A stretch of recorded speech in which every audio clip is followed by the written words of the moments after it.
Kauan sitten eräässä Sydänjoensuun kylässä asui suuri päällikkö, jolla oli 2 poikaa. Vanhempi veljeksistä oli toimelias. Hänen nimensä oli Välkkypoppa.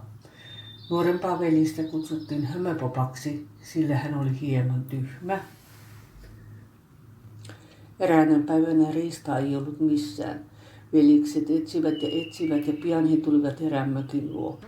Outo mies käveli talosta ulos selässään iso kontti. Mies ei huomannut 2 metsästäjää. Kun outo hiippari oli mennyt matkoihinsa, veljekset menivät sisälle majaan. Sisällä he huomasivat seinät, jotka oli ahdittu täyteen luita ja palvattua lihaa. Pitkään veljekset odottivat miestä palavaksi, mutta häntä ei näkynyt, ei kuulunut. Lopulta veljekset söivät ja joivat itsensä kylläiseksi, sitten he nukahtivat.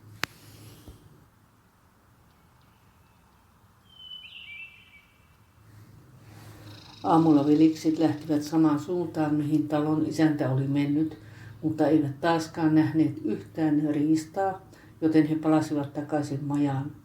Sama outo mies kantoi taas jotain selässään ja ohitti miehet mykkänä ja katsomatta miehiin. Seuraavana aamuna veljet päättivät selvittää mysteerin. He pysyttelivät tuulen alapuolella lähestyessään majaa, jotta mies ei haistaisi heitä. Kun mies tuli ulos, miehet ottivat hänet kiinni ja kantamus putosi maahan. Outo mies päästi karmean parkaisun niin, että ihmiset kuulivat sen pitkien matkojen päähän. Samassa kontti hajosi ja kaikki vankina olleet eläimet juoksivat pikapikaa maastoon. Veljekset pinkoivat perässä, minkä ehtivät.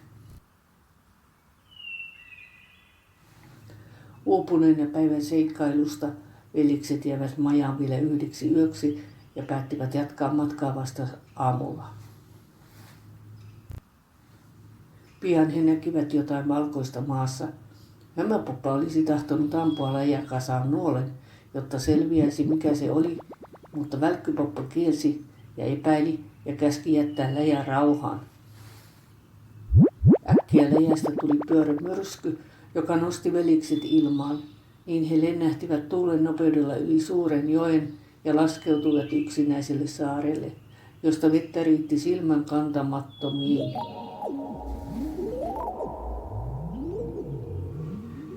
Pian he löysivät polun, joka vei suureen maissipeltojen ja puutarhojen ympäröimään taloon. Siellä asui vanhanainen iätär, kuolematon. Eukko toivotti veljekset tervetulleeksi ja tarjosi maissinmuhennusta pienestä kolhiintuneesta kupista. Iätär oli kasvissyöjä, mutta antoi veljeksille luvan metsästää peuroja maillaan. Mutta heidän piti keittää ja syödä saalis metsässä. Peurat olivat iättärin puutarhan vahteja.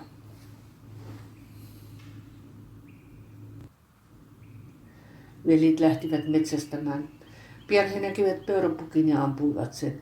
Hömöpoppa tahtoi viedä lihan Eukon valmistettavaksi. Vastahakoisesti iätär lupasi valmistaa ruokaa lihasta, mutta viedessään peuraa ulos Eukko herätti peuran elon ja se karkasi iloisesti metsään.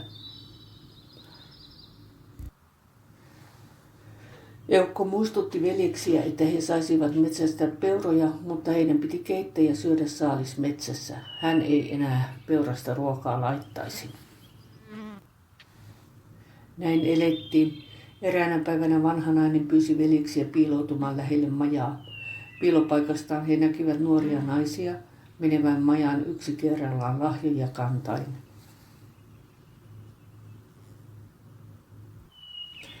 Naiset olivat maissikorvia, jotka joka syksy hakivat turvapaikkaa iättärin luota, kunnes kevät saapuisi ja maissin siemenet itäisivät. Vanhanainen pani tuliaiset säilöön eri laareihin maissilajien mukaan sekä viljan talvivarastoksi.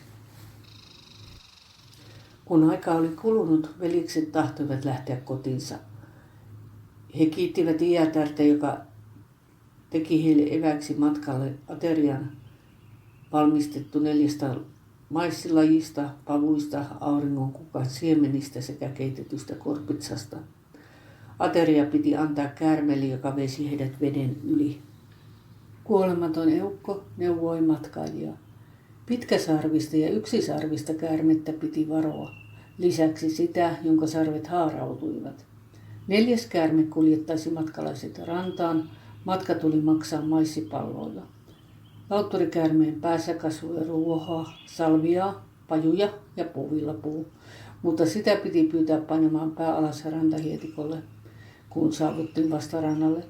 Niin heillä olisi tilaisuus hypätä maihin. Muutoin käärme nielisi heidät, varoitti eukko.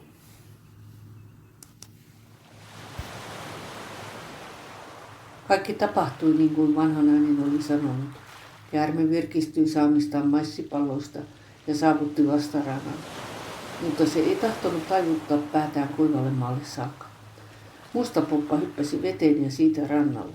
Hänen veljensä yritti myös hypätä, mutta kun hän saavutti nenään, hirviö vielaisi hänet.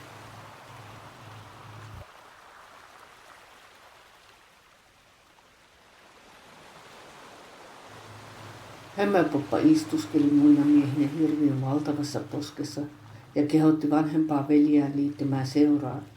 Välkkypoppa kieltäytyi ja itki veljen tyhmyyttä. Kului 3 päivää. 4. yönä Välkkypoppa näki vedessä ihmiskuvajaisen, joka oli pukeutunut takkikarvapuoli ylöspäin. Mies kysyi itkun syytä ja selitti käärmeen tulevan lähemmäksi rantaan maissipallojen avulla. Mustapoppa vastasi, ettei hänellä ollut yhtään maissipalloa jäljellä. Ukko antoi Välkkypopalle 1 maissipallon ja seuraavana aamuna sankari tarjosi sitä käärmeelle, jota aneli avaamaan kitansa niin, että hän voisi nähdä viimeisen vilauksen veljestään.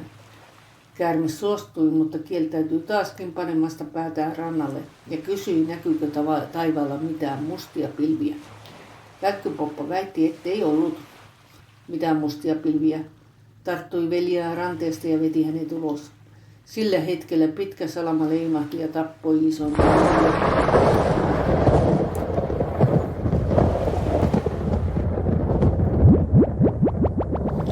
Tuntematon suojelija, päällikkö Ukkoslintu, toi veljekset takaisin naisten tajuntaan.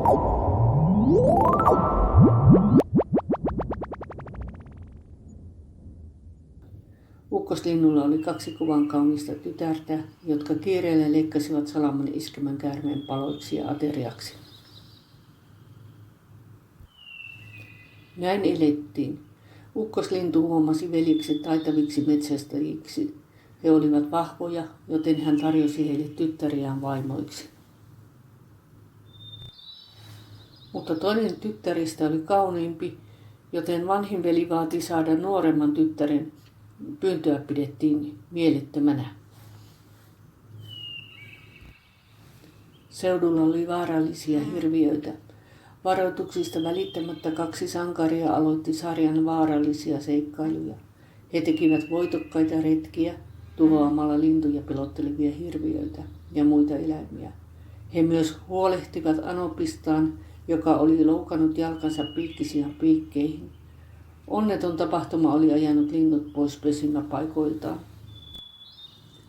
Koitti päivä, jolloin Ukkoslintu odotti joitain sukulaisia vierailulle. Hän pyysi vävyjään piiloutumaan majan nurkkaan.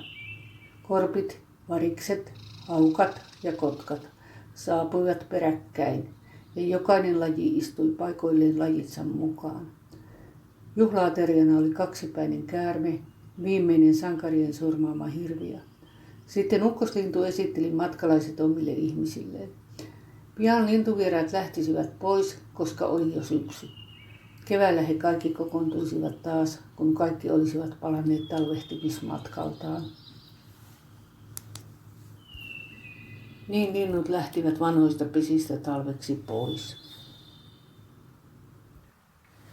Mutta muuttomatkaa varten miesten piti muuttua linnunmunaksi, josta vävyt syntyivät sitten uudelleen valkopään merikotkina. Nopeasti he oppivat lentämään ylös taivaalle.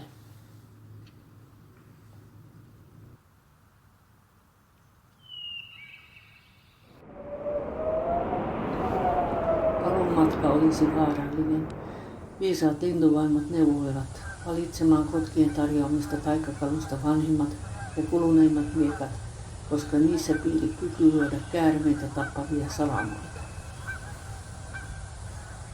Kun muuttolintuparvi lensi yli Mandan kylän, sankareiden isä piti juhlat kaikkien isojen lintujen kunniaksi, kuten hän joka kevät tähän aikaan vuodesta teki.